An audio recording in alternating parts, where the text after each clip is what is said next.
Nung nagkarelasyon kami ni Kiko, hanggang sa mamatay siya, alam ko ano ang estado ko sa buhay niya. Buntis po ako noon. Nanganak. Naka-confine na siya noon. Abigail Rait, humingi ng tawad sa Magalona family. Naglabas ng opisyal na pahayag ang dating flight attendant at umano'y ex-lover ni Francis Magalona na si Abigail Rait. Patungkol sa mga isyong naglabasan matapos ang kanilang paglantad sa publiko.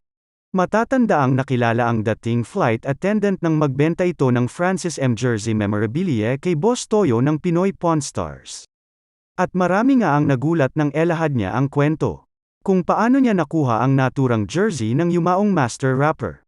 Dito inilahad ni Abigail na naging magkarelasyon sila ni Kiko bago ito namatay at nagkaroon sila ng anak at ito ay si Gail Francesca.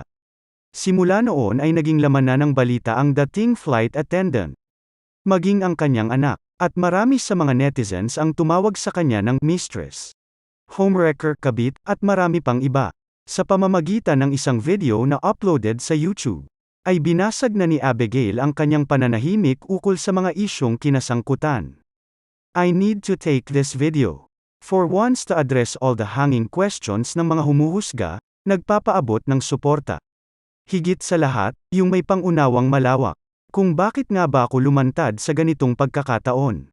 Madaming nag-i-invite sa akin for interview, na never po akong tumanggap. Unless relevant po sa anak ko. Okay lang po sa akin na ako na ang pinakamasamang tao sa paningin nyo. Homewrecker, kabit, mistress, lahat na ng adjective na nagamit nyo, tanggap ko po. Pero ang pinakikiusap ko lang po sana, huwag naman ang anak ko, saad ni Abigail. Aniya, aminado siya na nagkamali siya. Pero pilit niyang ipinapakita sa anak niya na kaya niya itong ipagtanggol. Pagpapatuloy pa ni Abigail, sana po maintindihan niyo ako bilang ina na nagsasalita para sa kanyang anak. Iginiit niya na kaya lang daw sila nagdesisyon na ibenta ang jersey at magdala ng iba pang proof para maniwala si Boss Toyo. At bilhin ang Francis M. memorabilia. Ay bilang pangsuporta at dagdag pantustos sa pangarap ni Cheska na pasukin ang mundo ng showbiz. Dahil nahihirapan sila na magpabalik-balik mula Cavite papuntang Quezon City para sa mga trainings at workshop ng anak.